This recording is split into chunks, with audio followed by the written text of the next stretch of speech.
অভিযোগ কমিয়ে দেন, দেখবেন সুখে থাকবেন। এইটা নাই, ওইটা নাই, এইটা পাই নাই, ওইটা পাই নাই, জীবনে এইটা হই নাই রে, ওইটা পাইলাম না রে, এরকম অভিযোগ করে দেদারসে অনেক এরকম লোক আছে না নাই? এরা অসুখী, এরা অসফল। সফল ব্যক্তিদের একটা গুণাবলী হচ্ছে এরা কমপ্লেইন করে কম, কমপ্লেইন করে কম, তারা শুকরিয়া করে বেশি। দে আর ভেরি গ্রেটফুল, তারা শুকরিয়া করে বেশি। এটা পাই নাই, ওইটা পাই নাই এগুলো বলবেন না, কারণ আপনি যেটা পাইয়া খুশি না, অনেকে এইটা পাওয়ার জন্য সংগ্রাম করে যাচ্ছে। আপনি এখন যেই জায়গাটাতে আছেন, এই জায়গাটাতে পৌঁছা অনেকে স্বপ্ন। আপনি এটা পেয়ে খুশি না, কিন্তু আপনার জায়গায় পৌঁছার জন্য অনেকে স্ট্রাগল করে যাচ্ছে, সংগ্রাম করে যাচ্ছে। আপনি যেই পজিশনে আছেন, শুধু এই পজিশনে আসাটাই অনেকের স্বপ্ন। তো শুকরিয়া করবেন না কেন? এজন্য সব সময় আমাদের বেশি বেশি শুকরিয়া করতে হবে কার? রব্বুল আলামিন বলেন, কুল লাউ কানাল বাহরু মিদাদান লিকালিমাতি রাব্বি লানাফিদাল বাহরু ক্বাবলা আন তানফাদা কালিমাতু রাব্বি ওয়ালাউ জিনা বিমিসলিহি মাদাদা। সাগরের জলকে কালি করে, গাছের পাতাকে খাতা করে, তোমার মহিমা লেখা শেষ হবে না, যদিও লিখি প্রভু জীবন ভরে। সাগরের জলকে কালি করে, গাছের পাতাকে খাতা করে, তোমার মহিমা লেখা শেষ হবে না, যদিও লিখি প্রভু জীবন ভরে। সাগরের জলকে কালি করে, চিল্লায় বলেন ঠিক কিনা? সব সাগর মহাসাগরের জল যদি কালি হয়ে যায়, কি উপমা দিলেন আল্লাহ!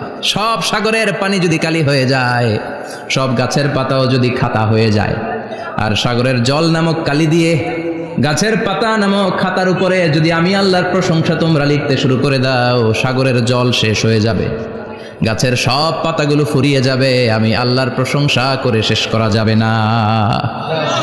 সুবহানাল্লাহ বাড়িতে যায় বলবেন। সাগরের জল, চারটেখানে কথা। কয়টা সাগর দেখছেন আপনি? কয়টা সাগর ঘুরছেন? প্রশান্ত মহাসাগর দেখছেন আপনি? আটলান্টিক মহাসাগর দেখেছি আমরা? দেখি নাই। প্রশান্ত মহাসাগরের সবচেয়ে গভীর জায়গার নাম মারিয়ানা ট্রেঞ্চ।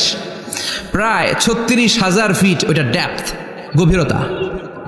কয় হাজার ফিট গভীর? আপনার বাড়ির যে পুকুর কয় হাত গভীর? হ্যাঁ, 36,000 ফিট। কেন ইমাজিন, কল্পনা করতে পারেন 36,000 ফিট গভীর এটা মারিয়ানা ট্রেঞ্চ, প্রশান্ত মহাসাগর। আর এই পৃথিবীর সবচেয়ে উঁচু যে পাহাড়টা, এটার নাম মাউন্ট এভারেস্ট। এটার উচ্চতা প্রায় অ্যাপ্রক্সিমেটলি অ্যারাউন্ড 29,000 ফিট। পাহাড়, পৃথিবীর সবচেয়ে উঁচু পর্বত শৃঙ্গ মাউন্ট এভারেস্ট 29,000 ফিট। আর পৃথিবীর সবচেয়ে গভীর সাগর, প্রশান্ত মহাসাগরের সবচেয়ে গভীর জায়গা মারিয়ানা ট্রেঞ্চ, ওইটা নাকি 36,000 ফিট। তাহলে ওই পাহাড়কে তুলে ধরে এনে প্রশান্ত মহাসাগরের সবচেয়ে গভীর জায়গা মারিয়ানা ট্রেঞ্চের উপর যদি ছেড়ে দেয়া হয়, পুরো পাহাড় ডুবে যাবে। সুবহানাল্লাহ নাই? পুরো পাহাড় ডুবে যাবে, উপরে পানি থেকে যাবে প্রায় 7,000 ফিট। আল্লাহু আকবার। এই পৃথিবীর দ্বিতীয় গভীরতম সাগরের নাম আটলান্টিক মহাসাগর। এই সাগরের সবচেয়ে গভীর জায়গার নাম হচ্ছে পুয়ের্টো রিকো। এই পুয়ের্টো রিকোর গভীরতা প্রায় 33,000 ফিট। কত?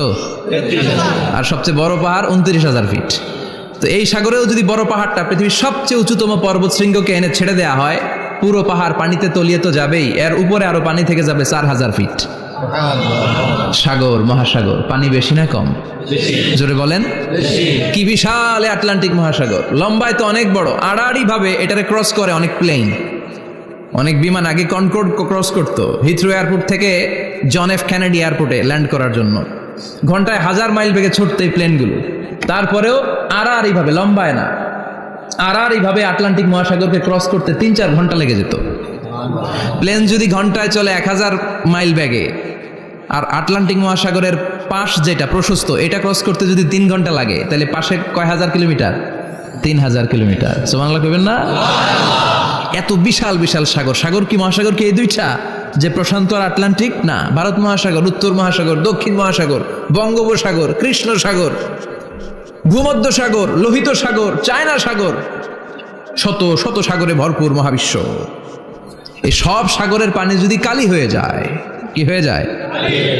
আর পৃথিবীতে যত গাছ আছে সব গাছের পাতা যদি খাতা হয়ে যায়, গাছ কয়টা আছে কুমিল্লায়? হ্যাঁ, অভাব নাই। তো কুমিল্লাতেই যদি অভাব নাই, তাহলে আফ্রিকার জঙ্গলের কি অবস্থা? কি পরিমাণে গাছ, বৃক্ষরাজি আল্লাহ তৈরি করেছেন। এই সব গাছের পাতা যদি এরকম খাতা হয়ে যায়, আর এই সাগরের জল নামক কালি দিয়ে যদি এই খাতায় আল্লাহর জিকির লিখতে শুরু করেন, প্রশংসা লিখতে শুরু করেন, গাছের পাতাও শেষ, সাগরের পানিও শেষ, শেষ হবে না আল্লাহর জিকির আর প্রশংসা করেন। আল্লাহু আকবার। এজন্য সব সময় প্রশংসা করতে হবে একজন সত্তার, তিনি কে? সে আল্লাহ বললেন, হুয়াল আউয়ালু ওয়াল আখিরু ওয়াল যাহিরু ওয়াল বাতিন ওয়া হুয়া বিকুল্লি শাইইন আলিম। আল্লাহ বললেন, আমার প্রশংসা করবি না কেন? আমি সবার প্রথমে, আমি সবার শেষে, আমি প্রকাশ্যে, আমি গোপনে। কার কথা? আল্লাহ। প্রথমে কে? আল্লাহ। জোরে বলেন, আল্লাহ।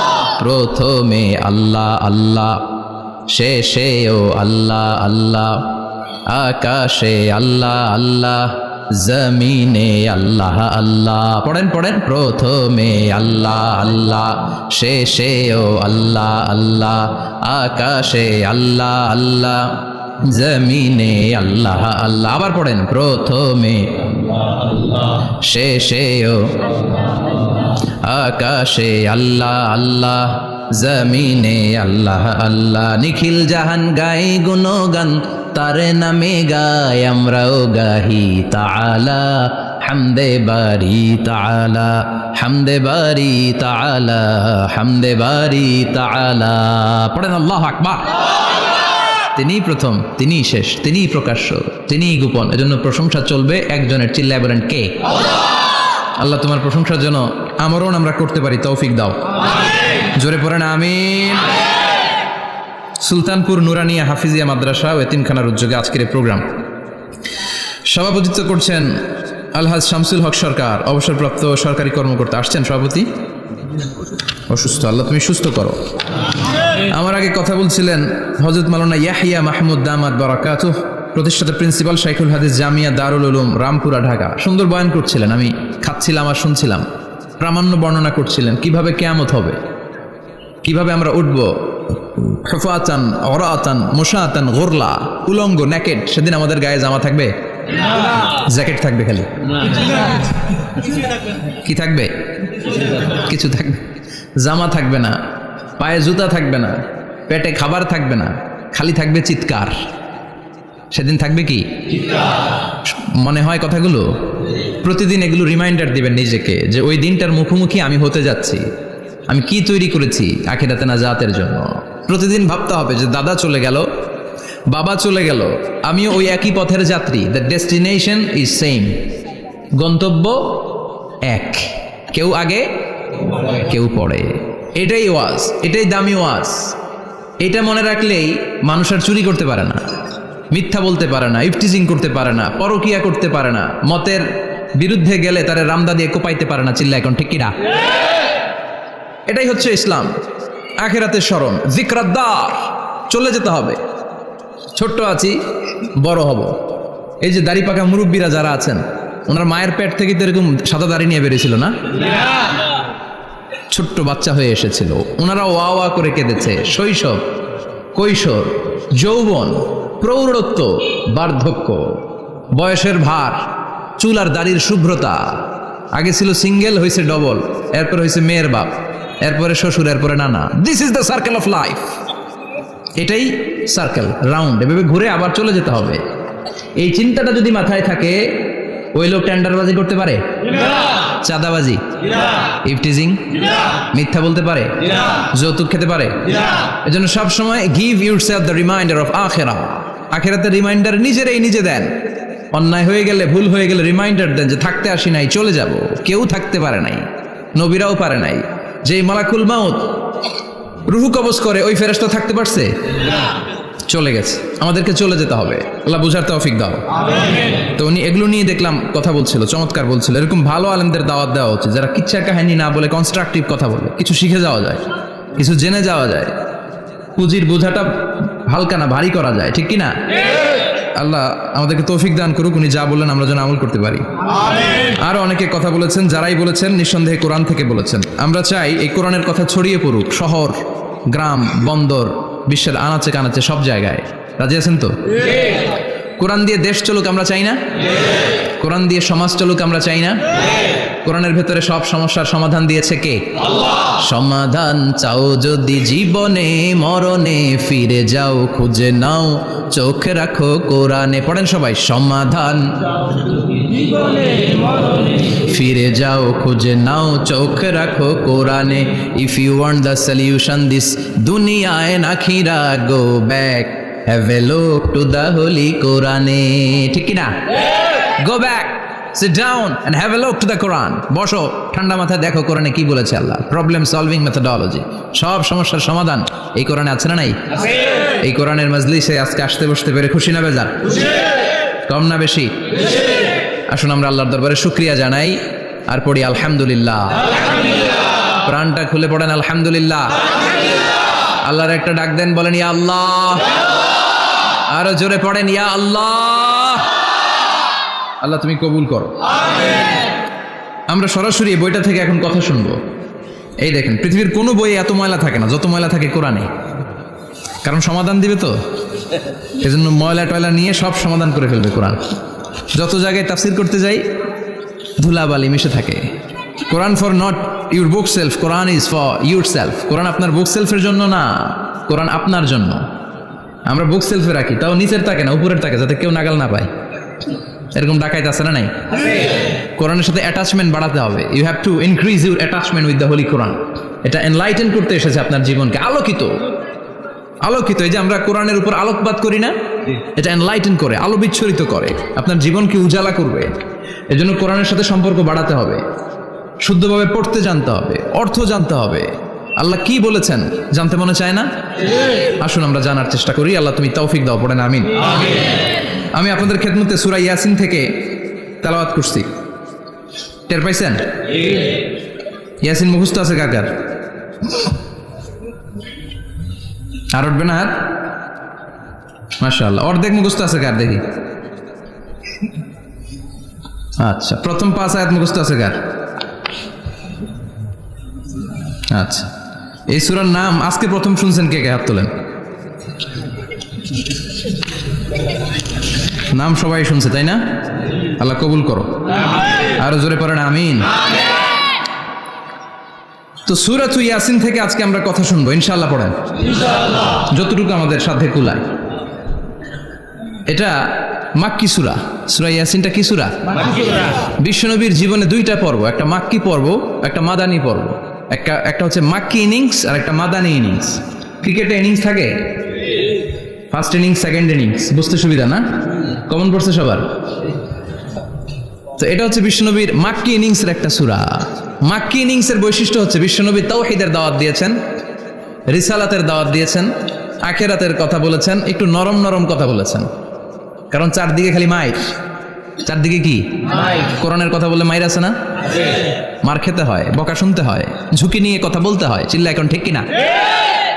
বিশ্বনবীরে বলা হলো এগুলো ছেড়ে দেন, এগুলো ছেড়ে দেন। সুন্দরী নারী দেব, টাকার পাহাড় দেব, ক্ষমতার চেয়ারে বসিয়ে দেব, সব দিব। এই হচ্ছে আমাদের 3 দফা। নারী দেব, সম্পদ দিব, ক্ষমতা দিব। বিষ্ণু বললেন আমার খালি 1 দফা। আমার কয় দফা? 1 দফা। লা ওয়াদাউ আশ-শামসা ফি ইয়ামিনি, সূর্য যদি ডান হাতেও দাও, ওয়াল কামারা ফি ইয়াসারি, চন্দ্র যদি বাঁ হাতেও দাও, এই কালেমার দাওয়াত থেকে 1 হাতও আমার পিছনে নেওয়া যাবে না। চিল্লা এখন ঠিক কিনা? মুমিন কখনো ভয় পায় না, মুমিন কখনো পিছু হটে না, মুমিন স্ট্র্যাটেজি চেঞ্জ করে, মুমিন কৌশলী হয়। এই রাস্তা দিয়ে যাওয়া যায় না, বৈশা বৈশা কেঁদে লাভ নাই, রাস্তা আরেকটা খুঁজতে হবে, আরেকটা রাস্তা বানায় নিতে হবে। এটাই হচ্ছে মুমিনের বৈশিষ্ট্য। আল্লাহ তুমি বোঝার তৌফিক দাও। তো বিশ্বনবীর মাক্কি ইনিংসের খেলার সিস্টেম ছিল ঠ্যাক দিয়ে খেলতেন। ক্রিকেটে কি বলে যে উইকেট বাঁচায় খেলতে হবে, তোমার উইকেট যাতে পড়ে না যায়। তো ঠেকায় ঠেকায় খেলে। তো বিশ্বনবী ঠেকায় ঠেকায় খেলছেন, আর 4 ছক্কা মারছে সব মাদানী ইনিংসে। সুবহানাল্লাহ নাই? মাদানী ইনিংসে বিশ্বনবী গর্জে উঠলেন, জ্বলে উঠলেন আপন শক্তিতে। রবি না? তো বিশ্বনবী মাদানী ইনিংসে যেটা করেছেন সেটা হচ্ছে সমাজ সংস্কার করেছেন। He was a very good reformer of the society. As a father, as a husband, as a reformer of the society, as a lawgiver, as a lawmaker, as a commander, and as a messenger, Muhammad is the Superman of the world. স্বামী হিসেবে, বাবা হিসেবে, নেতা হিসেবে, নবী হিসেবে, সমাজ সংস্কারক হিসেবে, আইন প্রণেতা হিসেবে মুহাম্মদ হচ্ছেন এই পৃথিবীর জন্য সুপারম্যান। তার কোনো তুলনা হয় না। বিশ্বনবীর কোনো তুলনা হয় না। Beyondless, boundless, bottomless. তারা নিয়ে কথা বলতে গেলে সময় ফুরায় যাবে, মাইকের ব্যাটারি শেষ হয়ে যাবে, মাগার কথা শেষ হবে না। এজন্য ওনার জীবনের ক্ষেত্রে বলা হয় বিয়ন্ডলেস, বাউন্ডলেস, বটমলেস। অসাধারণ ব্যক্তিত্ব, সুপার ক্যালিফ্রাজিলিস্টিক এক্সপিয়ালিডোসাস, অসাধারণ, যার কোনো তুলনা হয় না, এক্সেলেন্ট, আনপ্যারালাল। মাদানী জীবনে উনি সশস্ত্র সংগ্রাম করলেন, সংস্কার করলেন সমাজটাকে, সেনাবাহিনী বানালেন। তখন আর নরম নরম ভাবে খেলে নাই, গরম ভাবে খেলেছে। এটা হচ্ছে ইমানের দাবি। মুমিনরা কৌশলী হয়। যখন যে পরিস্থিতি, ওই পরিস্থিতির সাথে তাদের স্ট্র্যাটেজি তারা পাল্টায়। তো বিশ্বনবীর মাদানী ইনিংসে এই সূরা নাজিল হয়নি, হয়েছে মাক্কি ইনিংসে, মাক্কি সূরা। এই সূরার অনেক ফজিলত, ছোটবেলা থেকেই সূরা ইয়াসিনের অনেক ফজিলতের কথা আমরা শুনেছি না? বিশ্বনবী বলেছেন ইন্না লিকুল্লি শাইইন কলবান ওয়া কলবুল কোরআনি সূরাতু ইয়াসিন। সব জিনিসের একটা কলব আছে, হৃদয় আছে, অন্তর আছে, আর কোরআনের কলবের নাম হচ্ছে সূরা ইয়াসিন। বিশ্বনবী বললেন ইন্না লিকুল্লি শাইইন কলবান, সব জিনিসের একটা কলব আছে। ওয়া ইন্না কলবাল কোরআনি সূরাতু ইয়াসিন, আর কোরআনের কলবের নাম হলো সূরাতু ইয়াসিন। মান ক্বারাআ সূরাতা ইয়াসিন মাররা ওয়াহিদা, একবার সূরাতু ইয়াসিন তেলাওয়াত করলে 10 পারা কোরআন খতমের সওয়াব হয়ে যায়। বিশ্বনবী বলতেন ইন্না ফিল জাসাদি মুদগা, দেহে একটা গোশতের টুকরা আছে, ইযা সালুহাত সালুহাল জাসাদু কুল্লু, এই দেহের গোশতের টুকরা যদি ভালো হয়ে যায় পুরো দেহটারে ভালো করে দেয় কে? আল্লাহ। এই দেহের গোশতের টুকরাটা যদি পচে যায় পুরো দেহটারে নষ্ট করে দেয় কে? আল্লাহ। বিশ্বনবী বললেন আলা ওয়াহিয়াল কলব, ওই টুকরাটার নাম হলো কলব। টুকরাটার নাম কি? কলব। এজন্য কলবের মধ্যে আল্লাহর জিকির বসাইতে হবে। কি বসাবেন? জিকির। নাকি আয়না বসাবেন? আয়না বসায় না? আয়না বসাইয়া দে মোর দয়াল বাবা, কেবলা কাবা, সব মুখস্থ। আয়না বসাইয়া দে মোর, নবীর কলবে আয়না বসায় নাই নবী। সেদিন আবু বকর, ওমর ফারুক, কেউ আয়না বসাইছে? আবু হানিফা, শাফিঈ, এরা কলবের মধ্যে আয়না বসাইছে? বসাইছে জিকির। চিল্লায় বলেন বসাইছে কি? এজন্য আল্লাহ বলেন আলা বিযিক্রিল্লাহি তাতমাইন্নুল কুলুব। দুনিয়ার কোনো জিনিস দিয়ে কলব ঠান্ডা হয় না, দুনিয়ার কোনো জিনিস দিয়ে কলব পরিচ্ছন্ন হয় না। কলব শুধু পরিচ্ছন্ন হয় একটা জিনিস দিয়ে, লা ইলাহা ইল্লাল্লাহ, লা ইলাহা ইল্লাল্লাহ, লা ইলাহা ইল্লাল্লাহু মুহাম্মাদুর রাসূলুল্লাহ সাল্লাল্লাহু আলাইহি ওয়াসাল্লাম। তাহলে কোরআনের একটা কলব আছে, আমাদের দেহে যেমনি কলব আছে, প্রতিটা প্রাণীর যেমনি কলব আছে, অন্তর আছে, কোরআনেরও কলব আছে না নাই? আছে। কোরআনের কলবের নাম? চিল্লায় বলেন কোরআনের কলবের নাম? আবার বিশ্বনবী বলতেন ইকরাউ আলা মাউতাকুম সূরাত ইয়াসিন, তোমাদের মুমূর্ষ ব্যক্তিদের সামনে বসে সূরাত ইয়াসিন তেলাওয়াত করো। রূহ চলে যাবে, মৃত্যুর একেবারে দ্বার প্রান্তে দাঁড়িয়ে এই মুহূর্তে তার পাশে বসে পড়তে আরম্ভ করেন ইয়াসিন ওয়াল কুরআনিল হাকীম ইন্নাকা লামিনাল মুরসালিনা আলা সিরাতিম মুস্তাকিম। ওই ব্যক্তির ঈমানের মৃত্যু দান করে দিবে কে? আল্লাহ। মৃত্যুর কষ্ট হালকা করে দিবে কে? আল্লাহ। আবার বিশ্বনবী বলতেন রাত্রিবেলা যে ব্যক্তি একবার সূরাত ইয়াসিন তেলাওয়াত করে ঘুমাতে যায়, সকালবেলা নিষ্পাপ অবস্থায় তারে ঘুম থেকে জাগাবে কে? আল্লাহ। তাহলে এই সূরার মর্যাদা কম কম না বেশি বেশি? কলবুল কোরআন, এটা কোরআনের কলব, একবার পড়লে 10 পারার সওয়াব। আবার মুমূর্ষ ব্যক্তির সামনে বসে সূরা ইয়াসিন তেলাওয়াত করতে বলা হয়েছে, তাহলে মৃত্যুর কষ্টরে হালকা করে দেয় কে? আল্লাহ। আবার রাত্রিবেলা সূরা ইয়াসিন তেলাওয়াত করলে সকালবেলায় নিষ্পাপ বানায় দেয় কে? আল্লাহ। মনে থাকবে? কোরআনের কলবের নাম কি? ভুলে যাবেন না তো? বেশি বেশি তেলাওয়াত করতে রাজি আছেন? সকাল সন্ধ্যা তেলাওয়াত করবেন তো ইনশাআল্লাহ। সূরা ইয়াসিন ছাড়াও এই সূরার অনেকগুলো নাম তাফসীর গ্রন্থে পাওয়া যায়। এই সূরার একটা নাম হচ্ছে সূরাতুল কাদিয়া। সূরাতুল তাকদি হাজাতা কারিহা। যে সূরা তেলাওয়াত করে ওই তেলাওয়াতকারীর যে হাজত আছে, প্রয়োজন আছে, এই সূরার বরকতে আল্লাহ তার প্রয়োজন পূরণ করে দেয়। আমাদের জীবনে প্রয়োজন আছে না নাই? কার কাছে চাইবো? বিপদে পড়লে কারে বলবো? আমরা বিপদে পড়লে প্রথমে শেয়ার দেই ফেসবুকে। কোথায় শেয়ার? আগে শেয়ার দিব কার কাছে? মনে থাকবে? বিপদে পড়লে ফেসবুকে শেয়ার দিব না, বন্ধুরে শেয়ার করব না, বউয়ের কাছেও পরে শেয়ার করব, আগে শেয়ার করব কার কাছে? মনে থাকবে? এজন্য বিশ্বনবী বলতেন এই সূরার নাম সূরাতুল কাদিয়া, মানুষের হাজত পূরণ করে দেয়। এই সূরা তেলাওয়াত করে যদি আপনি আল্লাহর কাছে কোনো বিপদ থেকে পানা চান অথবা কোনো প্রয়োজন নিয়ে দোয়া করেন, সূরার বরকতে প্রয়োজনটা পূর্ণ করে দেয় কে? কেউ যেটা পারে না পারে কে? কেউ যেটা দেয় না দেয় কে? কেউ যেটা শোনে না শোনে কে? তাহলে পেলাম সূরাতুল কাদিয়া। আরেকটা নাম আছে সূরার, সেটা হচ্ছে সূরাতুল আযীমা, সুমহান সূরা। কি সূরা? সুমহান। আযীমা, এই আযীম আর আযীমা এই শব্দ দুইটা অনেক দামি, আল্লাহ যে কোনো জায়গায় ব্যবহার করেন নাই। বিশ্বনবীর চরিত্রের উপমা দিতে যে আল্লাহ আযীম শব্দ বলেছেন, তাই না? রব্বুল আলামিন বলেন ওয়া ইন্নাকা লাআলা খুলুকিন আযীম। ও নবী, সাধারণ কোন চরিত্র আপনারে আমি দেই নাই, আপনারে আমি দিয়েছি আযীম একটা চরিত্র। খুলুকুন আযীম, and verily indeed you are on a very good standard of character। অসাধারণ চরিত্র দিয়েছে। বিশ্বনবীর চরিত্র বুঝাতে যে আল্লাহ কি শব্দ ব্যবহার করেছেন? কথা বলে না, তাফসীর শিখে যেতে হবে। কোন শব্দ ব্যবহার করেছেন? আযীম। আবার আল্লাহ নিজের পরিচয় দিতে যে আযীম বলেছেন, ওয়ালা ইয়াউদুহু হিফযুহুমা ওয়া হুয়াল আলিয়্যুল আযীম। সুবহানাল্লাহ। আকাশ জমিনের নিয়ন্ত্রণ করতে যে আল্লাহ কখনো ক্লান্ত হয় নাকি? কারণ তিনি হচ্ছেন আল আলিয়্যুল আযীম। আল্লাহু আকবার। তার মানে নবীর চরিত্রের ক্ষেত্রে আযীম, আল্লাহর নিজের সত্তার ক্ষেত্রে আল্লাহ বললেন আযীম। আবার বললেন কিয়ামতের দিন গোটা পৃথিবীটারে আমি নাড়িয়ে দেব, গোটা পৃথিবীতে একটা আমি ভূমিকম্প দিব। এই কথাও কোরআনে আছে না নাই? ইযা জুলজিলাতিল আরদু জিলজালাহা আল কারিয়াতু মাল কারিয়া। পুরো পৃথিবী কাঁপিয়ে দিব। এই কাঁপাকাঁপিটা ওই দিনের ভূমিকম্পটা কি অন্যান্য সময়ের ভূমিকম্পের মতো হবে? এই ভূমিকম্পকে আল্লাহ বলেছেন আযীম। ইন্না জালজালাতা সাআতি লা শাইউন আযীম। সেদিনের ভূমিকম্প সাধারণ কোনো আর্থকোয়েক নয়, সাধারণ ভাইব্রেশন না, এটা আযীম। আবার আল্লাহ কোরআনকেও আযীম বলেছেন, ওয়ালাকাদ আতাইনাকা সাবআম মিনাল মাসানি ওয়াল কুরআনাল আযীম। ও নবী, আমি আপনারে নিত্য পাঠনীয় সপ্তবাক্য সূরাতুল ফাতিহা দিয়েছি, সাথে সাথে কোরআনে আযীম দান করেছি। সুবহানাল্লাহ। তার মানে কোরআনের ক্ষেত্রে আযীম, কিয়ামতের ভূমিকম্প এটা আযীম। আল্লাহ নিজেও আযীম, বিশ্বনবীর চরিত্র আবার এই সূরাটাও যেহেতু দামি, এজন্য এই সূরার নাম সূরাতুল আযীমা, সূরাতুল সুমহান সূরা। এটা যেন তেন সূরা নয়, এটা তো কোরআনের কলব। কলব ছাড়া মানুষ বাঁচে? হার্ট ফাউন্ডেশনে যেয়ে দেখবেন মানুষের কি অবস্থা। হৃদরোগ, হৃদয় যার নষ্ট, তার যে কত কষ্ট। এই যে কি পরানো লাগে এখন? রিং পরায়, এনজিওগ্রাম, এনজিওপ্লাস্টি করে আর্টারি ব্লক করে ফেলে। চর্বি, এত চর্বি আমরা খাই, এত গরুর গোশত আমরা খাই। মনে রাখবেন, যেই প্রাণীর পা বেশি ওইটার ভিতরে কোলেস্টেরল বেশি। মাছের কয় পা?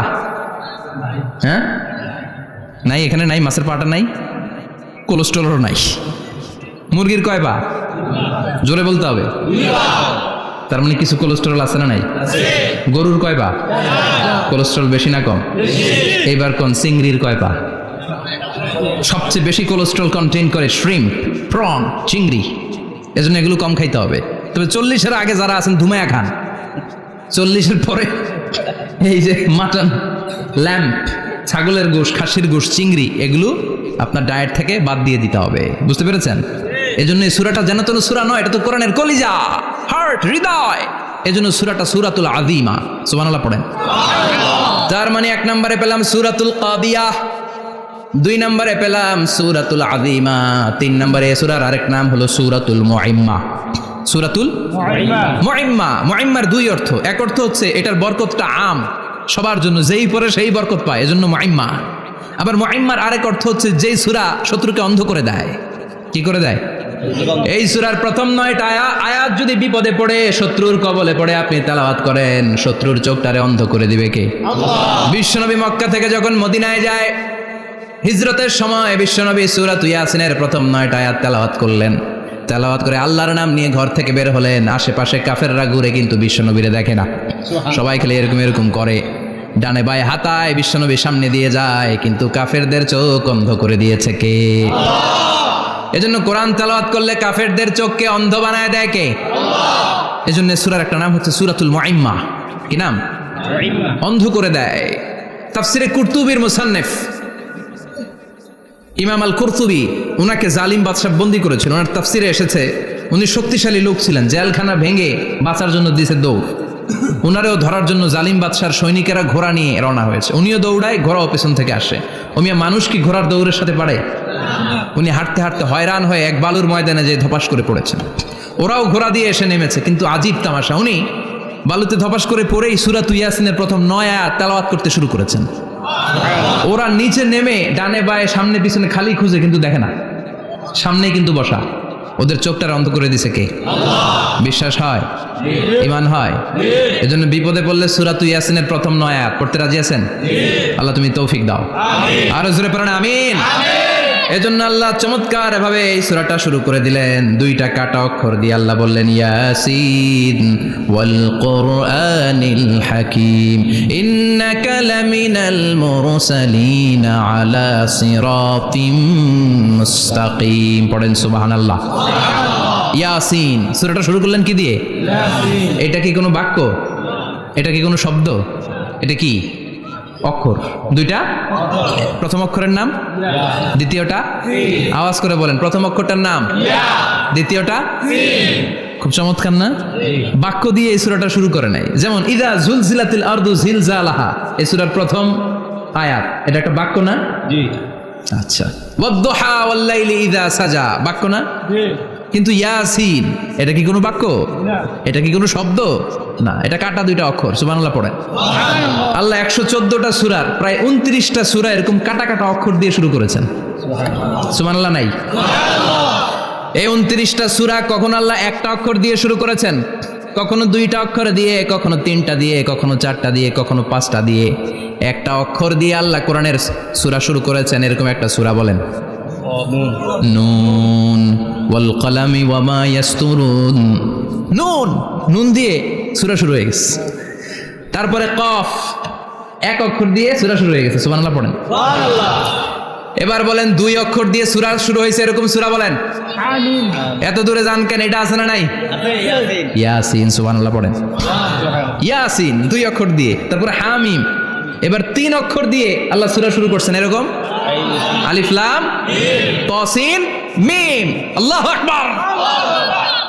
আবার 4টা অক্ষর দিয়ে সূরা শুরু হয়েছে, এরকম আছে না নাই? আবেশার কোন?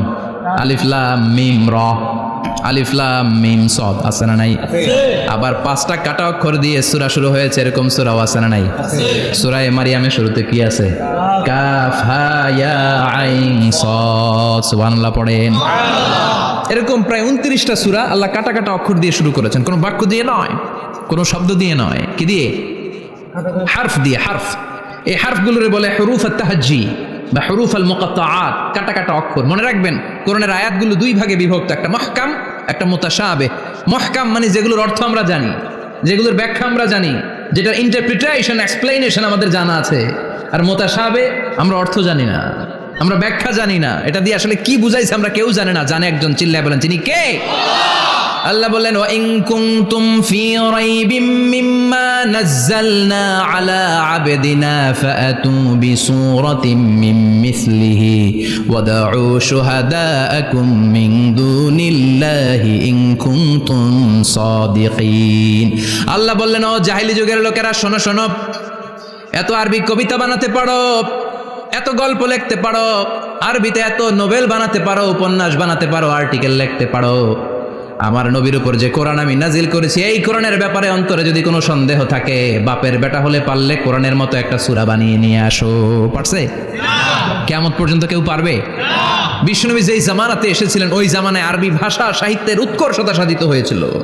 আরবি ভাষার এতটা উৎকর্ষ পৃথিবী কখনো দেখে নাই। কবিতা, গদ্য, পদ্য, গল্প, উপন্যাস, রচনা, প্রবন্ধ, আর্টিকেলের শৈলাপ।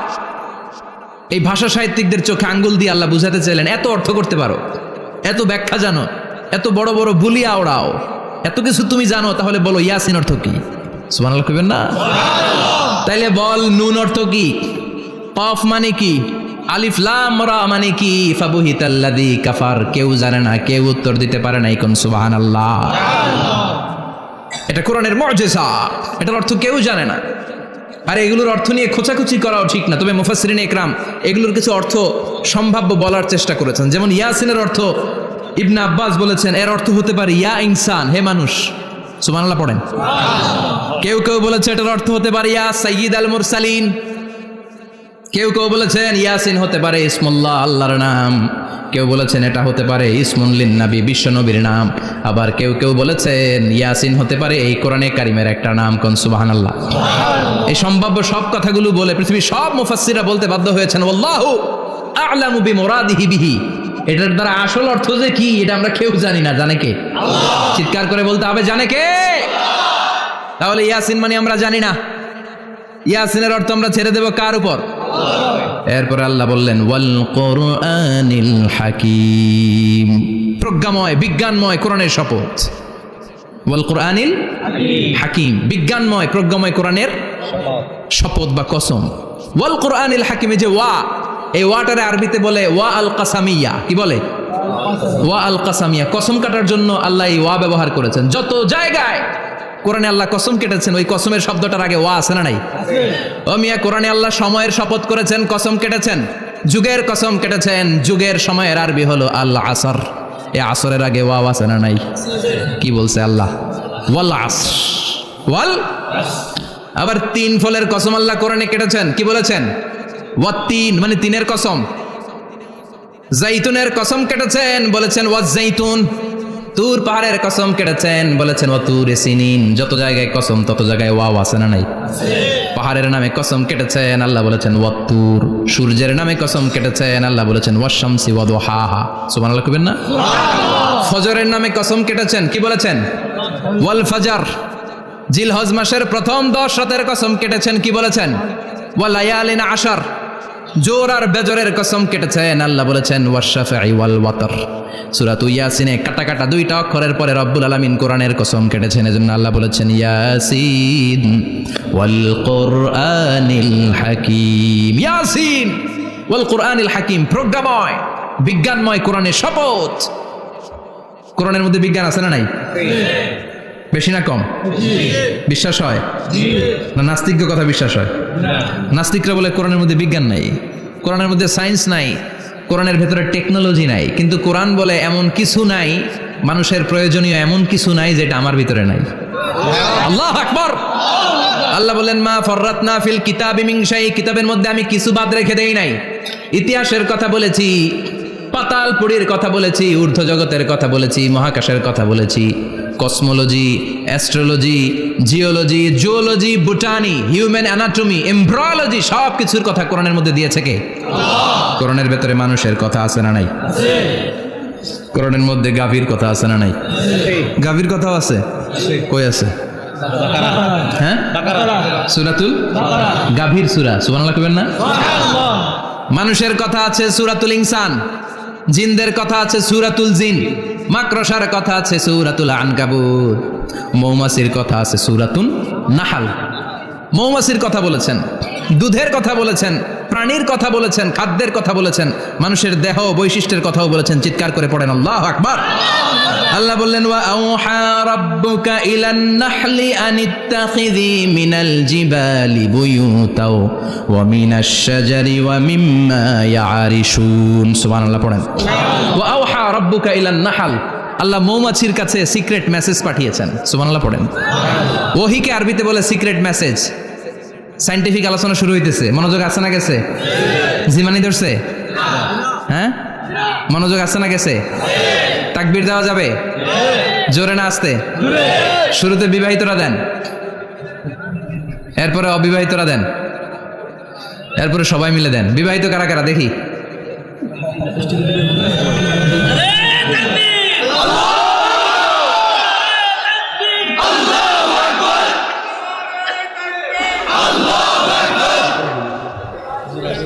বিবাহিতরা অবিবাহিতরা দিবেন না? শুরুতে বিবাহিতরা দেন। তারপরে অবিবাহিতরা দেন, তারপরে সবাই মিলে দেন। বিবাহিতরা রেডি? দেখবো কাদের গলায় জোর বেশি। দেখি দেখি, বিবাহিতরা দেন, লিল্লাহে তাকবীর। মাশাআল্লাহ। এবার অবিবাহিতরা রেডি? আওয়াজ নাই, হেরে যাবে আজকে, হেরে যাবে। রেডি? তাকবীর দাও, লিল্লাহে তাকবীর।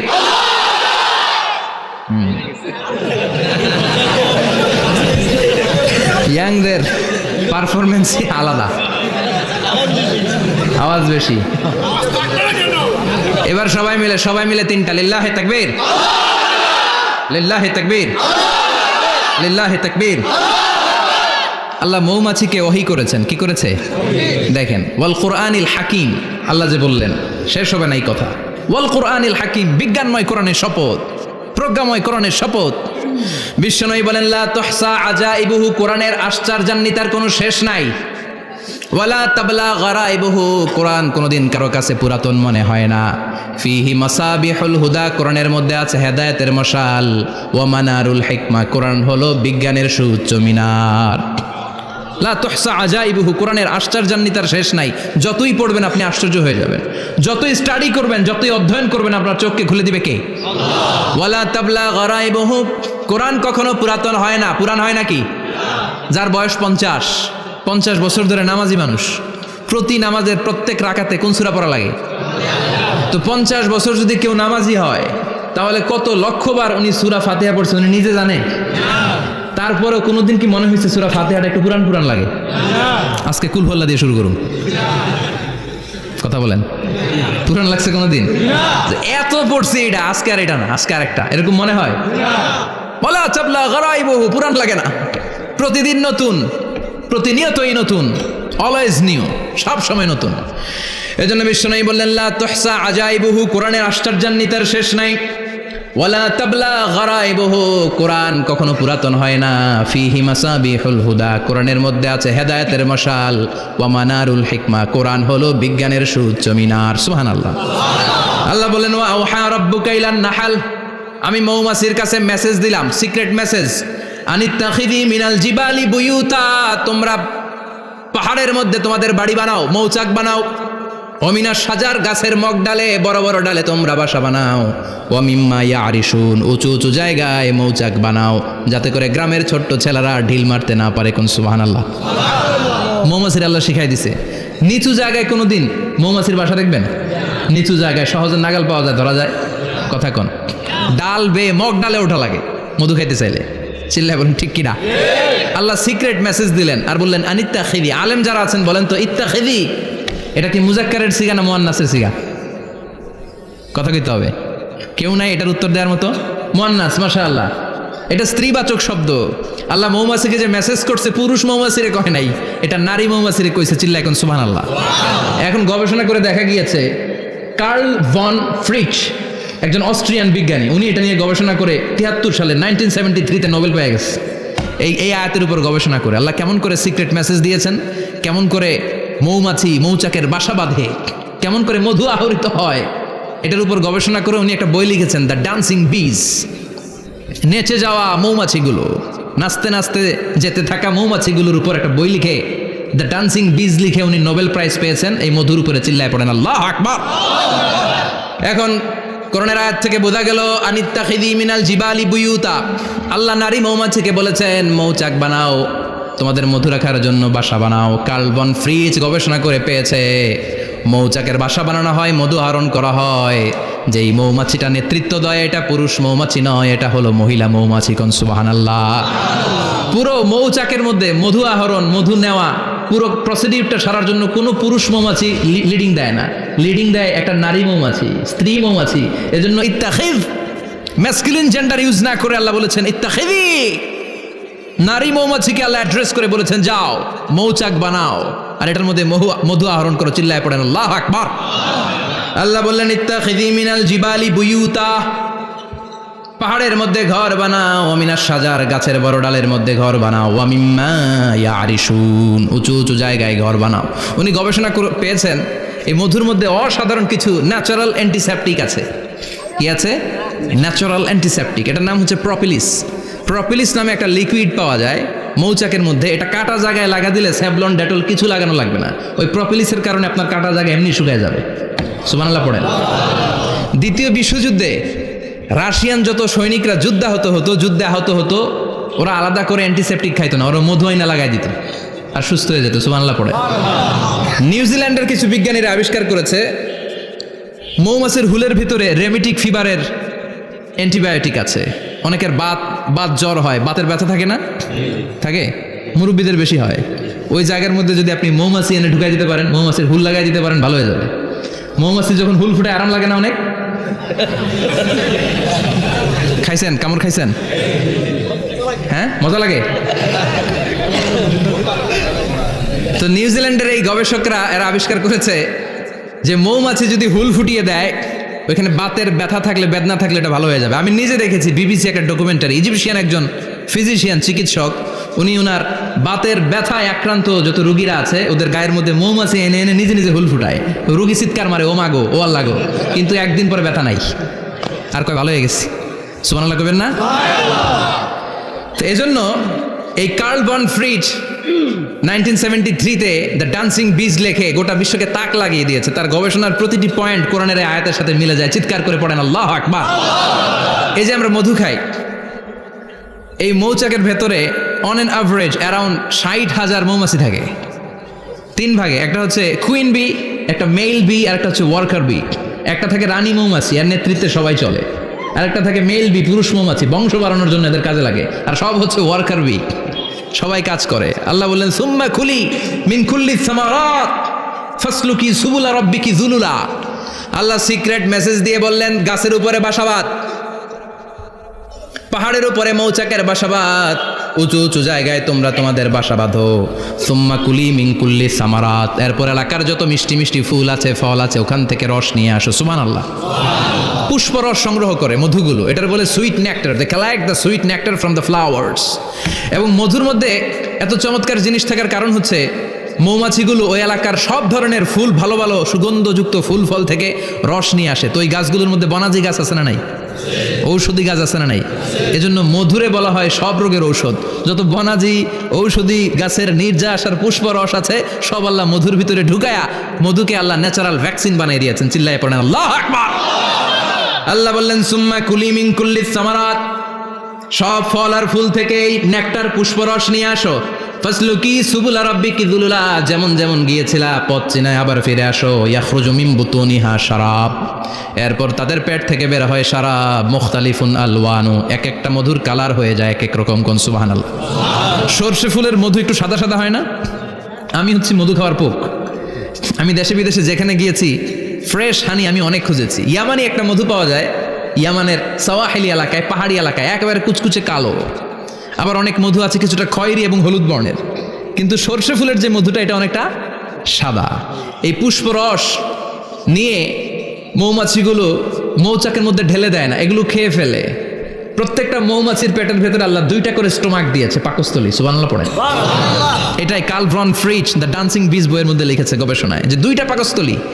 একটা পাকস্থলী দিয়ে মৌমাছি খায়, নিজে খেয়ে বাঁচে, আর একটা পাকস্থলী দিয়ে এই ফ্লাওয়ার নেক্টার, পুষ্প রস সংগ্রহ করে ওই পাকস্থলীতে রাখে।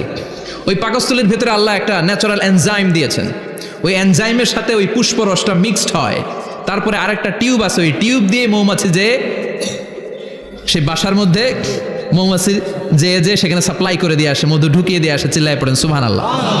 তার মানে বিষয়টা এমন না ফুলের রস নিয়ে মৌচাকের দিয়ে আসলো, ফুলের রস সে নেয়, তার স্পেশাল একটা স্টোমাকের মধ্যে ঢুকায়, সেখানে এনজাইম দিয়ে, পাচক রস দিয়ে আল্লাহ এটাকে সমৃদ্ধ করে দেয়। তারপর আলাদা একটা নল দিয়ে, টিউব দিয়ে মৌচাকের ভেতরে ঢুকিয়ে দেয়। কোন সুবহানাল্লাহ। কি অসাধারণ পদ্ধতিতে আল্লাহ মধু বানালেন। আর কি সুন্দর মধু হাতের মধ্যে লয়া জিব্বা দিয়ে চাটে আর গান গায়, মধু হই হই বিশা বাইলা। আছে না নাই? আল্লাহ শুকরিয়া নাই? মধু খায় আর গান গায়, মধু হই হই বিশা বাইলা, অনহারণে ভালোবাসার দাম নদিলা। আছে না নাই? ডাকাই। তাই মধু খেয়ে শুকরিয়া করতে হবে কার? বসো, চিৎকার করে বলেন শুকরিয়া করতে হবে কার? আল্লাহ বললেন ইয়াখরুজু মিন বুতুনিহা, এটা মধু সরাসরি চলে আসে না, ওর পেট থেকে বের হয়। মুখতালিফুন আলওয়ানুহু, বিভিন্ন রঙের মধু আছে না নাই? ব্ল্যাক কালারের মধু হয়, হোয়াইট হানি হয়, অর্গানিক হানি হয়, ক্রিমড হানি হয়। কত ধরনের মধু যে আল্লাহ পৃথিবীতে রেখেছে তার ইয়ত্তা নাই। এরপর আল্লাহ বললেন ফিহি শিফাউন লিন্নাস, মধুর ভেতরে শিফা দিয়েছে কে? আল্লাহ। এজন্য বিশ্বনবীর খাদ্য তালিকার মধ্যে মধু আছে না নাই? বিশ্বনবী সুগন্ধযুক্তওয়ালা মধু খেতেন, দুর্গন্ধযুক্তওয়ালা কোনো মধু মুখে নিতেন না। সুবহানাল্লাহ। বিশ্বনবীর জামানায় মাগাফির নামে একটা মধু ছিল, দুর্গন্ধযুক্ত, এটা কখনো বিশ্বনবী মুখে নিতে চাইতেন না। সুগন্ধযুক্ত মধু সবসময় বিশ্বনবী খেতেন। বিশ্বনবীর স্ত্রীরা এই সুগন্ধিযুক্ত মধু বোতলের মধ্যে প্রিজার্ভ করে রাখতেন বিশ্বনবীকে দেওয়ার জন্য। বিশ্বনবী প্রাণ ভরে এগুলো পান করতেন। সুবহানাল্লাহ। বিশ্বনবী যে সমস্ত খাদ্যগুলো পছন্দ করতেন হাদিসে এসেছে। বিশ্বনবী রুটি খেতেন, খেজুর খেতেন, খেজুর, খেজুর চিনেন?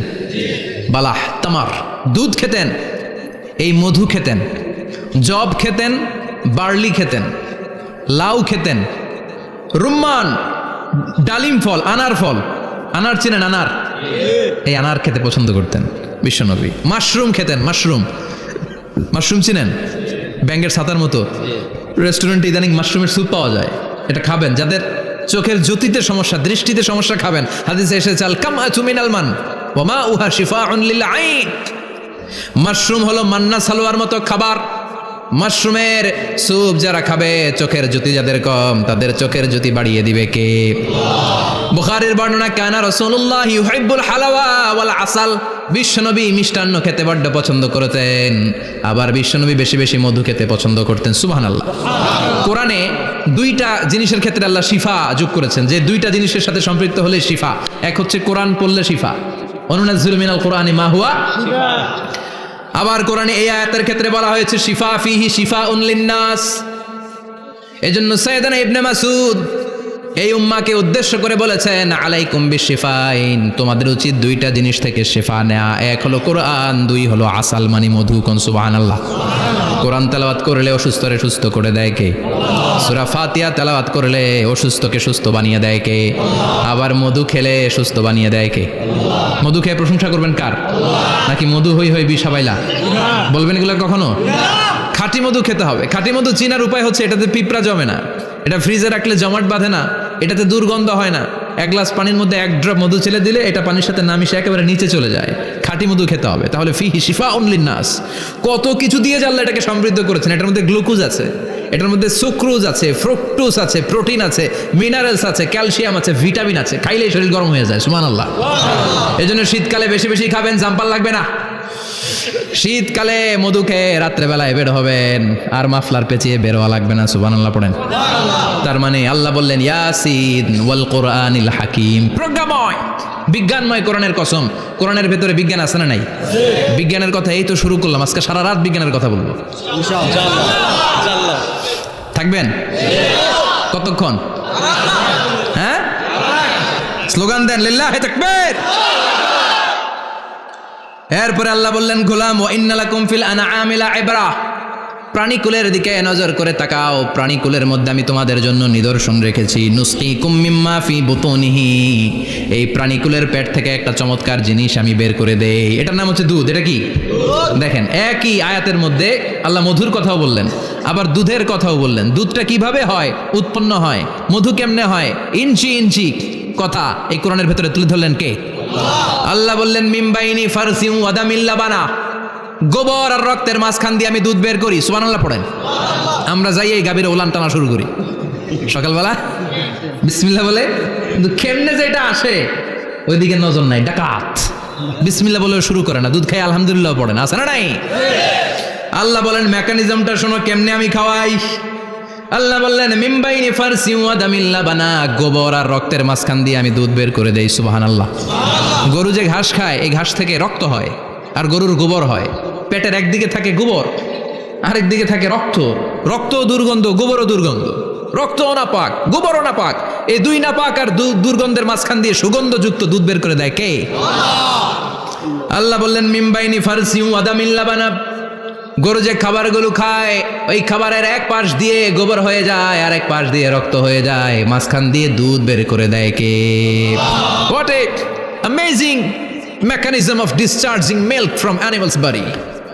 What an amazing mechanism. একদিক দিয়ে গোবর দুর্গন্ধ, আরেক দিক দিয়ে ঘাস খাওয়ার কারণে রক্ত হয়। মাঝখান দিয়ে দুধ বের হয়ে যায়, সুবহানাল্লাহ। আবার বাছুর ছাড়া দুধ পাওয়া যায় না। গাভী আছে কার কার, হাত তোলেন তো। বাছুর ছাড়া দুধ পাওয়া যায়? শুধু গাভী, বাছুর নাই, দুধ আসবে? আবার এই যে বিশাল বড় ওলান, 20 কেজি দুধ দেয় প্রতিদিন, এই ওলান কাটলে দুধ পাওয়া যায়? এক ফোঁটা দুধও ওলানটা কেটে টুকরা টুকরা করলে আপনি পাবেন না। এটা আলাদা মেকানিজম, এটা ভিতর থেকে একটা নির্যাস। বাছুর নিয়ে দুইটা ঢু মারবেন, ওই নির্যাস দিয়ে দুধ বেরোতে থাকবে, গোবর আর রক্তের মাঝখান দিয়ে চিৎকার করে পড়েন আল্লাহু আকবার। এজন্য বিশ্বনবী বলতেন বেশি বেশি দুধ খাও। দুধ হলো সুষম খাদ্য। পৃথিবীতে আবিষ্কৃত যত খাবার আছে, দুধের চাইতে ভালো খাবার আছে নাকি? কথা কন। মানুষ পানি খেয়ে 3-4 দিন বাঁচে জানেন, আর পানির মধ্যে লবণ দিলে 7-8 দিন বাঁচতে পারবেন। আর দুধ পাইলে আজীবন বাঁচবেন। দুধ খেয়ে যদি হজম করতে পারেন, দুধ খেয়ে হজম করতে পারলে আজীবন বেঁচে যাবেন। সুষম খাদ্য। বিশ্বনবী যে রাতে মেরাজে যাবেন, সিদরাতুল মুনতাহা পার হওয়ার পরে বিশ্বনবীর পরীক্ষা শুরু হলো। বিশ্বনবীকে বুখারীর বর্ণনা, 3টা গ্লাস দেয়া হলো। কাদাহ ফিহি লাবান, এক গ্লাসের মধ্যে দুধ ছিল। ওয়া কাদাহ ফিহি আসাল, আরেক গ্লাসের মধ্যে ছিল মধু। আরেক গ্লাসের মধ্যে ছিল মদ। কাদাহুন ফিহি খামার। বিশ্বনবীকে 3টা গ্লাস দিয়ে বলা হলো, নবী চুজ করেন কোনটা নেবেন। এক গ্লাসে মধু, আরেক গ্লাসে দুধ, আরেক গ্লাসের মধ্যে বিশ্বনবীকে দেয়া হলো মদ। বিশ্বনবী বললেন যে এই গ্লাসের ভেতরে দুধ আছে, আমি ওই পেয়ালাটা নিলাম। সাইয়েদনা জিব্রাইল বললেন, ইয়া রাসূলুল্লাহ আখাস্তাল ফিতরা, আপনি যেমন নিছেনও তেমন। সুবহানাল্লাহ কইবেন না? বিশ্বনবী দুধ খেতে পছন্দ করতেন। আর বিশ্বনবী বলতেন, আলাইকুম বি আলবানিল বাকার, বেশি বেশি গরুর দুধ খাবা। ফাইন্নাহা তুরাম্মু মিনাল আশজার, কেননা এটা সবুজ লতা পাতা ঘাস পাতার নির্যাস। গরু কি খায়? ঘাস খায় না? এই ঘাসের নির্যাস হচ্ছে দুধ। বিশ্বনবী বলতেন বেশি বেশি দুধ খাবা। ফিহি শিফার মধ্যে শিফা আছে। ফি লাবানিহা শিফা ও লুহমিহা দা, গরুর দুধে আছে শিফা, গরুর গোশতের মধ্যে আছে রোগ। সুবহানাল্লাহ কোন। কত বড় ফিলোসোফার বিশ্বনবী। বিশ্বনবী বলে গিয়েছেন গরুর দুধ বেশি খাও, কিন্তু গোশ বেশি খাইও না। আর আমরা গরুর গোশ পাইলে কোপায় ফেলাই।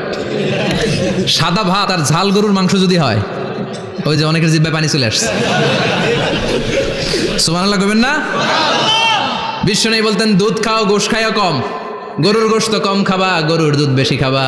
সুস্থ রাখবে কে? আল্লাহ। আবার বিশ্বনবী মায়েদেরকে বলেছেন, ও মায়েরা, সন্তান হওয়ার পরে 2 বছর দুধ খাওয়াবা। আল্লাহু আকবার। ওয়াল ওয়ালিদাতু ইউরদি'না আওলাদাহুন্না হাওলাইনি কামিলাইনি লিমান আরাদা আন ইউতিম্মার রাদাআ। সন্তান যারা পেয়েছো মায়েরা, বোনেরা, 2 বছর দুধ খাওয়া সন্তানদের সুস্থ রাখবে কে? আল্লাহ। বাচ্চা ডেলিভারির পরপরই আল্লাহ তাআলা মায়ের বুকে একটা দুধ দেয়, এটাকে বলে শাল দুধ। এটা হচ্ছে বাচ্চার জীবনের প্রথম প্রাকৃতিক টিকা। সুবহানাল্লাহ কয় না? এটা বেবির জীবনে ন্যাচারাল প্রাকৃতিক টিকা, প্রতিষেধক আল্লাহ দিয়ে দিয়েছে। আপনার বাচ্চাকে টিকা দিন, স্লোগান আছে না? 5টা-7টা টিকা দেওয়া লাগে। প্রথম টিকাটা আল্লাহ নিজেই ফ্রি দিয়ে দিছে। এটা শাল দুধের ভেতরে পাওয়া যায়। এজন্য বাচ্চাকে শাল দুধ খাওয়াতে হবে। তার ব্রেনের গ্রোথ হবে, সে শক্তিশালী হবে, সে দেশপ্রেমিক হবে, সে আল্লাহওয়ালা হবে। চিল্লা এখন ঠিক কিনা? যে মায়েরা বাচ্চারে দুধ খাওয়ায়, ওই বাচ্চারা মায়েরে ভালোবাসে বেশি। আর যেই মা গুলো বাচ্চারে দুধ না খাওয়ায় আর ডানু খাওয়ায়, আর কি কি আছে? হরলিক্স আর সিরালেক, কমপ্লেট। যারা এগুলো খাওয়াবে, ডানু খাওয়াবে, যারা ল্যাকটোজেন খাওয়ায়, যারা বুকের দুধ খাওয়াতে চায় না কোনো কারণ ছাড়া, 2 বছর বাচ্চারে দুধ দিতে চায় না, এই বাচ্চাগুলো বড় হলে ওই মারে বৃদ্ধাশ্রমে দিয়ে আসবে। কথা কন, কথা কন। এজন্য মায়েরা, বোনেরা, সন্তান হলেই তাকে বুকের দুধ দিয়ে আল্লাহর পক্ষ থেকে যে টিকাটা, এই টিকাটা পেটের ভিতরে ঢুকাই দিতে হবে। চিল্লা এখন ঠিক কিনা? এটা হচ্ছে ন্যাচারাল টিকা। এজন্য আল্লাহ বললেন, ইয়াসিন ওয়াল কোরআনিল হাকিম। ইয়াসিন, বিজ্ঞানময় কোরআনের শপথ। কোরআনের মধ্যে বিজ্ঞান আছে না নাই? অভাব নাই। কয়টা শুনবেন? আল্লাহ কসমোলজির কথা বলেছে, অ্যাস্ট্রোলজি কথা। কসমোলজি হচ্ছে সৃষ্টি তত্ত্ব। কসমোলজি কি? সবাই বলেন কসমোলজি কি? আল্লাহ বললেন, আওয়ালাম ইয়ারাল্লাযীনা কাফারু আন্নাস সামাওয়াতি ওয়াল আরদা কানাতা রাতকান ফাফাতাকনাহুমা। কাফেররা কি দেখে না মহাবিশ্বের সব কিছু একসাথে মিলে ঝিলে ছিল, বিশাল এক বিস্ফোরণের মাধ্যমে আমি মহাবিশ্ব তৈরি করেছি। সুবহানাল্লাহ। আদিতে, শুরুতে কিন্তু সব আকাশ, বাতাস, জমিন, চন্দ্র, সূর্য, নক্ষত্র, গ্রহ, নিহারিকাপুঞ্জ, গ্যালাক্সি, ব্ল্যাক হোল, সব কিছু মিলেমিশে একসাথে ছিল। এটার ঘনত্ব ছিল খুব বেশি। মহাবিশ্বের সব কিছু ছিল একটা বিন্দু। এটাকে বিজ্ঞানীরা নাম দিয়েছে দ্য সিঙ্গুলারিটি, মহা একত্ব। এরপর একটা প্রচন্ড বিস্ফোরণের মধ্য দিয়ে মহাবিশ্ব সৃষ্টি হয়েছে। এটার ওরা নাম দিয়েছে বিগ ব্যাং থিওরি। কি নাম? স্টিফেন হকিং মারা গেছে না গত বছর নাকি? হ্যাঁ, বছর খানিক আগে মারা গিয়েছে। সবচেয়ে বড় পদার্থবিজ্ঞানী ছিল। সে একটা বই লিখেছে, from the brief history of time, a brief history of time from big bang two black hole. সেখানে সে প্রমাণ করেছে কোরআনের এই আয়াত, কানাতা রাতকান, মহাবিশ্বের সবকিছু একটা বিন্দু ছিল। চাঁদ, সূর্য, গ্রহ, তারা সব কি ছিল? কথা বলেন, সবাই বলেন। একটা মাত্র বিন্দু ছিল। আল্লাহ বলেন, don't the disbeliever observe that the heavens and earth were joint together, then I separated with a gigantic sound explosion. সব একসাথে ছিল, চাঁদ, তারা, আকাশ, নদী, নালা সব একসাথে। তারপরে একটা বিকট বিস্ফোরণের মধ্য দিয়ে পৃথিবী হয়েছে, চাঁদ হয়েছে, চন্দ্র হয়েছে, সূর্য হয়েছে, মহাবিশ্বের সব কিছু এই মহাবিস্ফোরণের মধ্য দিয়ে হয়েছে। চিৎকার করে পড়েন আল্লাহু আকবার। এই যে ছোট্ট পৃথিবীতে আমরা বসে আছি, এই পৃথিবীর চেয়ে সূর্য 13 লক্ষ গুণ বড়। চিল্লায় পড়েন আল্লাহু আকবার। এটা কি বাড়ির কাছের কথা? 13 লক্ষ গুণ বড়, কল্পনা করা যায়? তার মানে কি সূর্যই সবচেয়ে বড়? না, সূর্যের চেয়ে অনেক বড় বড় তারা আছে।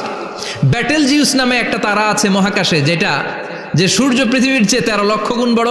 এই ব্যাটেল জিউস তারা সূর্যের চেয়ে 33 কোটি গুণ বড়। এই ব্যাটেল জিউস তারাটাই কি সবচেয়ে বড়? না, এর চেয়েও কত বড় তারা যা আছে কোনো হিসাব নাই। এরকম বিশাল বিশাল তারা ঘুরতে ঘুরতে মাওয়াকিউন নুজুম, ব্ল্যাক হোল নামে একটা রেঞ্জ আছে।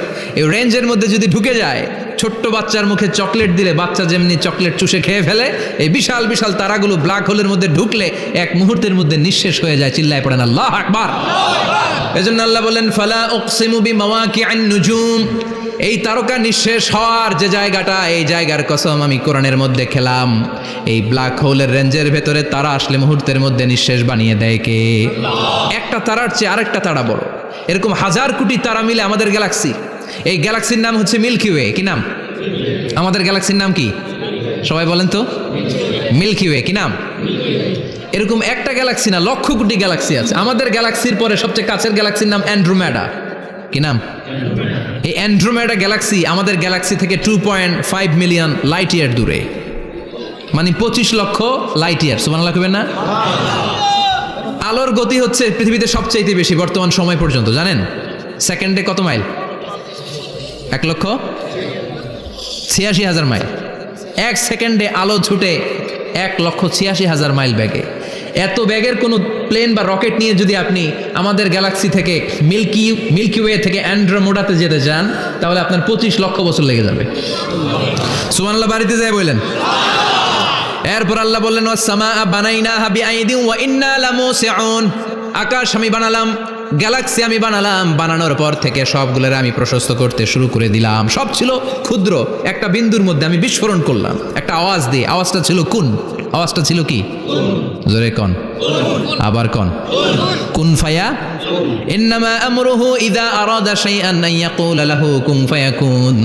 আল্লাহ যখন কিছু করতে চান শুধু বলেন কুন, শুধু বলেন বি। কুন মানে বি, ইট ওয়াজ, এটা হয়ে যায়। হাও বলতে দেরি। এই মহাবিস্ফোরণের নেপথ্যে যে শব্দটা ছিল সেটা ছিল কুন। সেটা ছিল কি? আল্লাহ কুন বলতে দেরি, মুহূর্তের মধ্যে বিগ ব্যাং, বিশাল এক্সপ্লোশন। তারপর থেকে মহাবিশ্ব ছড়াচ্ছে। আল্লাহ বলছেন, এই কোরআনের ভেতরে বলে দিয়েছেন, ওয়া ইন্না লামুসিউন, আমি এই কোরআন, আমি এই মহাবিশ্বকে, এই গোটা ইউনিভার্সকে আমি প্রতিনিয়ত সম্প্রসারিত করছি। প্রতিনিয়ত এটা বড় হচ্ছে, সম্প্রসারিত হচ্ছে। চিল্লায় বলেন আল্লাহু আকবার। আজ থেকে মাত্র 20 বছর আগে এটা তারা আবিষ্কার করেছে। এটা কোন সাল? 2020 বছর পেছনে গেলে কত? 1998, তাই না? এই 1998 সালে তারা আবিষ্কার করেছে সুপারনোভা কসমোলজি প্রজেক্ট। এই সুপারনোভা কসমোলজি প্রজেক্টে তারা এই সিদ্ধান্তে এসেছে যে মহাবিশ্ব কোন নামক এক বিস্ফোরণের পর থেকে যে সম্প্রসারিত হচ্ছে, আজ পর্যন্ত এটা শুধু বাড়ছে আর বাড়ছে, অ্যাক্সেলারেটিং হচ্ছে, এক্সপান্ডিং হচ্ছে, এটা কমছে না। কিয়ামত পর্যন্ত এটা বাড়তেই থাকবে। চিৎকার করে পড়েন আল্লাহু আকবার।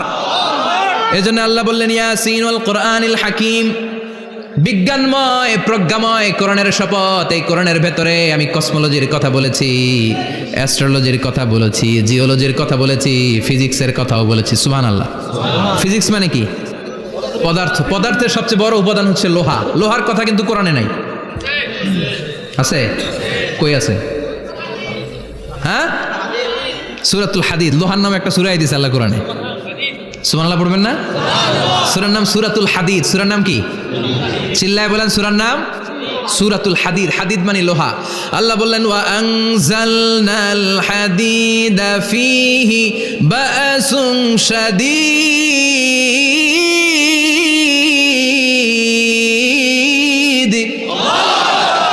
ওয়া আনজালনাল হাদিদ ফীহি বা'সুন শাদীদ। আমি লোহা নাজিল করলাম আর লোহার ভেতরে আমি ভয়ঙ্কর শক্তি ঢুকাইয়া দিলাম। সুবহানাল্লাহ। ফিহি মানাফিউ লিন-নাস, লোহার ভেতরে মানুষের জন্য অনেক কল্যাণ আছে। সুবহানাল্লাহ। লোহা ছাড়া পৃথিবীতে কিছু হয়? আংটি বানাতে লোহার দরকার আছে না নাই? ঘড়ি বানাতে, গাড়ি বানাতে, বাড়ি বানাতে, মোবাইল বানাতে, হেলিকপ্টার, প্লেন, রকেট, মাইকের স্ট্যান্ড। সুবহানাল্লাহ। এমন কোন জিনিস নাই যেটার মধ্যে লোহা লাগে না। এজন্য আল্লাহ বললেন এই লোহার নামে আমি একটা সূরা ডেডিকেট করলাম, ওয়া আনজালনাল হাদিদ ফিহি বা'সুন শাদীদ। আমি লোহাকে নাজিল করেছি। আল্লাহ বলেছেন, খেয়াল করে শব্দটা শুনেন, ওয়া আনজালনাল হাদিদ, আমি লোহাকে উপর থেকে নাজিল করেছি। কি করেছি? কথা বলেন। তার মানে লোহা পৃথিবীতে ছিল না, নাজিল করছে কে? লোহা পৃথিবীতে ছিল? পৃথিবীতে ছিল? পৃথিবীতে থাকলে নাজিল করবেন কেন? এই যে কোরআনটা পৃথিবীতে আগে ছিল, নাজিল করছে কে? কোন ফেরেশতাকে দিয়ে? সাইয়েদনা জিবরাইল। কোন নবীর উপর? বিশ্বনবী মুহাম্মদুর রাসূলুল্লাহ। আল্লাহু আকবার। তার মানে ওই পৃথিবীতে ছিল না, আল্লাহ উপর থেকে নাজিল করেছেন। নুজুল মানে উপর থেকে নিচের দিকে আসা। এই নুজুল শব্দ ব্যবহার করে আল্লাহ বললেন ওয়া আনজালনাল হাদিদ, লোহাকে আমি নাজিল করেছি। তার মানে লোহা পৃথিবীর উপাদান নয়, লোহা এসেছে উপর থেকে। কোন সুবহানাল্লাহ। বিজ্ঞানীরা, পদার্থবিদ যারা গবেষণা করে এটাই পেয়েছেন, লোহা আসলে পৃথিবীর না। লোহা পৃথিবী